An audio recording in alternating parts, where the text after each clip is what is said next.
gives you a feeling of it's humbling to be able to go in and know you're helping the population that you're helping. You're making a difference.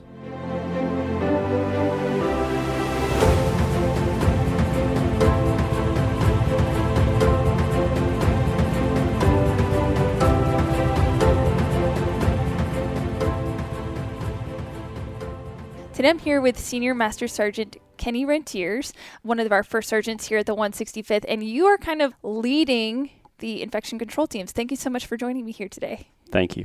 Glad to be here.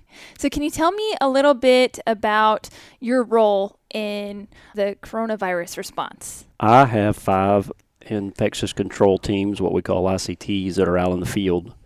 And my job is to coordinate the logistical side at the Army National Guard base here. I have a counterpart with the Army.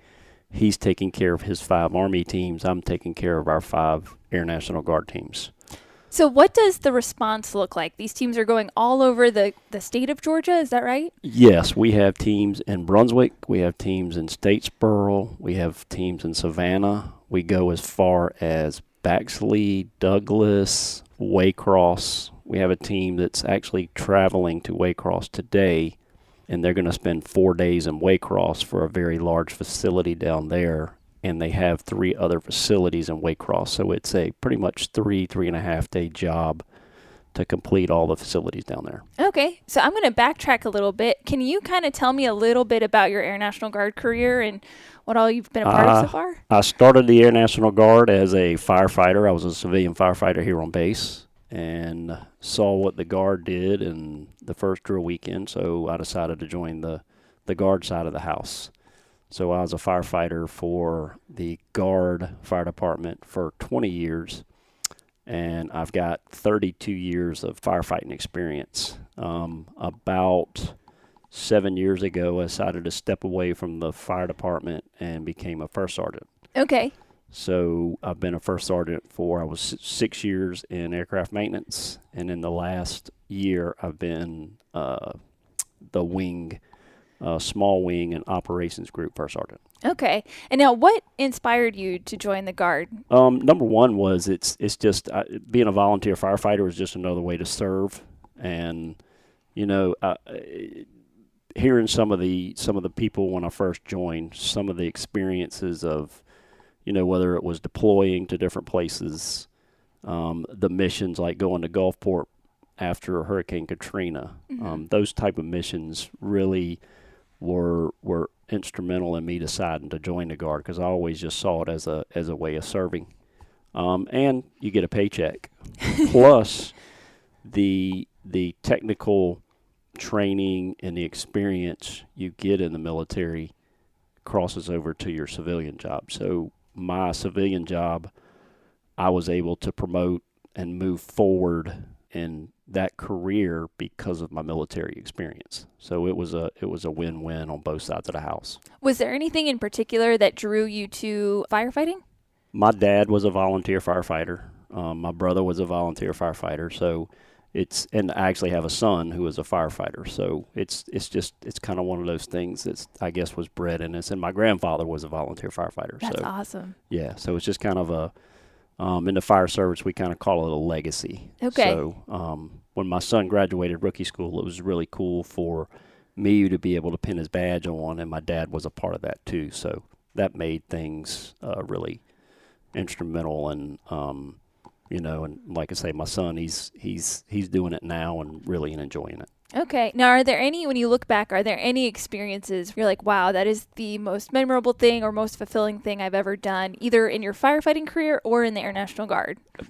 The biggest one for me is going back to Hurricane Katrina. We took a team of about 50 or 60 Air National Guard members, convoyed to Gulfport, Mississippi, and we set up tents. We were garbage men, garbage people. We did anything and everything that was required. After we got the base set up, we started going into the some of the communities and passing out water bottles, MREs. They had little stuffed animals that we could give to the kids that were coming through. But that was probably one of the most humbling experiences, just seeing the grin and the smiles on people's faces, just giving them a case of water. And then when you give a little child a little stuffed animal, that they probably lost everything, that was very, very humbling. We actually went to one of the stores and was buying candy, and were giving the kids candy as they were coming through the lines too. So it was just it was very humbling to see what kind of a difference you were making in those people. Jumping into 2020, we find out that this is a pandemic. What was the initial call like, and standing up the teams like for you for COVID-19 response? Well, we were actually tasked to work side by side with the Army, so that was kind of a culture shock for some of us but we've gelled. Everything's working out great. I've got a counterpart out there, First Sergeant Durden with the Army National Guard, and we work hand in hand. He takes care of his 5 teams. I take care of our 5 Air National Guard teams, but just trying to get the logistics of getting vehicles, getting the equipment, getting the training. It was tough because we were back and forth, and of course you have issues with one vehicle's may breaks down or just getting fuel for the vehicles was a logistical nightmare, but we've got it all ironed out and everything's working smooth now. Okay. Now, when they're going in, can you kind of paint a picture for what they're doing when they go into the long-term care facilities? Yes, they are actually going in and cleaning room by room. So we go into a facility and they go in with a spray bottle and a rag. So they spray or mist the wall, they spray or mist every horizontal surface. They wipe it down. They concentrate on the common areas that are touched by the patients or by the resident, and they wipe it down. And they do that every room, on every wing, on every floor. And then we go in, and any common areas, we use a fogger. And the fogger just cleans it, so you don't have to wipe down a hallway. Right. You just walk down with the fogger, and it fogs the entire from floor to ceiling, so it covers every inch of the hallway, or if it's a conference room or something like that. And then we just have to come back. If it's a hardwood floor or it's a tile floor, they actually mop because the stuff leaves like a residue. Gotcha. So, we're like janitors in there. We carry a mop bucket and a mop, and once the fog is settled, we mop the floor. They're going into these long-term care facilities. Are the residents asking you guys? Are they excited to see you? What is the general consensus when they see you? Most of the residents are very receptive, and most of the patients, sometimes it just depends on. We have a lot of memory care facilities that we're going in. Just getting them comfortable with us working in there, because you almost look like you're in a chemical environment because of the suit and the mask you're wearing. Mm-hmm. But most are receptive. Most are very appreciative. And some of the team members have been saying that, that's very humbling when you have those people and you're making a difference. That's awesome. Yeah. So all of the members that have volunteered for the infection control teams, was there anything with that surprised you, or was it just, what was it like seeing all these people that stepped up to? I think it's trifold. Number one, that's what they joined the Guard for. Gives you a feeling of it's humbling to be able to go in and know you're helping the population that you're helping. You're making a difference. And we're seeing the difference according to what the state is sending down and what we're getting from our state headquarters. And you guys are moving quickly. I think I was there for a little bit on Saturday, and everybody had a good attitude. They're getting things done. They're knocking it out. What can you tell me about the overall attitude of the airmen? The morale is through the roof, because I think we've got a mixture of the 165th, the 117th, the 224th, and we have some CRTC members. So it's just a mix of people from our wing and our GSUs. And everybody is hitting the ground running. They're taking care of each other. It's just a bond that you build, and we're all in it for the same satisfaction, I guess. Right.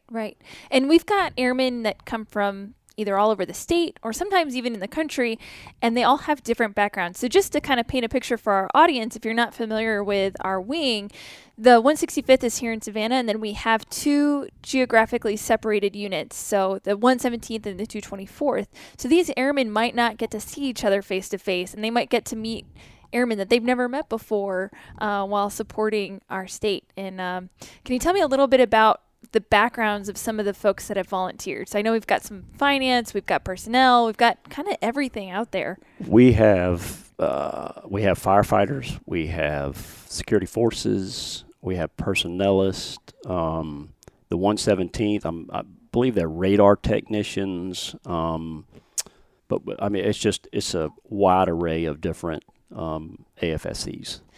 This is something we've never done before. Like, we respond to domestic issues like hurricanes. And the National Guard was in the Spanish flu of 1918. But, you know, for most of us, this is something we've never experienced. What can you say about the level of innovation and, you know, just to get things done? What's kind of surprised you about all of that?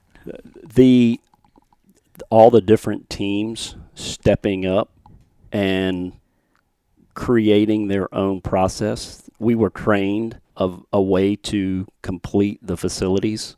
We have 15 members on the team, and the way that we were trained, it was 5 members in, 5 members out, 5 admin, and then every team rotates. Well, each team has found somebody that's administratively, you know, superior to everybody else. Right. And they're using that person just to do the job of admin.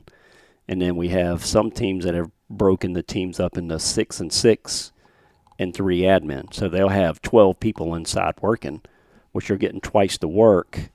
And those 3 admin people are tracking their time in. It's a big accountability thing. Right. And they're also tracking room by room. They're marking it on their blueprint of what's clean. So just the way the different teams have all come together as the separate team and created their own efficient way of making it work. So you guys are all using the same training, just playing up each person's strengths. Exactly. That's awesome. Yeah. And some teams are stronger than others. You know, you've got some younger airmen that, you know, I mean, they're fit, so they're able to stay in longer than some of the other, you know, who might be a little bit older. Right. So right. And when you're in those suits, it's hot, it's uncomfortable, and some people just, you know, you get a little claustrophobic wearing those suits and the mask. Right. So, and they've identified those people, and you don't want to put that person in a suit when you can use them as an admin person. Right. So when you're in a suit, I'm imagining it doesn't breathe super well, and then you have something making it hot when you breathe. So I can imagine that would get quite taxing. Yes. So. And the good thing is most of the facilities we're going in are air conditioned. Good. so it makes it a little easier and more bearable when you're inside. Mm-hmm. But you're still working. So it does create, there's no air coming in and out of the suit, because then you're going to either be exposed or you're exposing yourself to somebody who could be vulnerable. So the main reason we wear the suits is so we do not expose the patients and the residents to anything. Okay. Well, very cool. Thank you so much for joining me. Thank you. Thank you for joining us for Why We Serve, the official podcast for the 165th Airlift Wing. Any mention of outside entities is not an endorsement of the DoD, U.S. Air Force, or the Air National Guard. Be sure to tune in at anywhere you can download podcasts.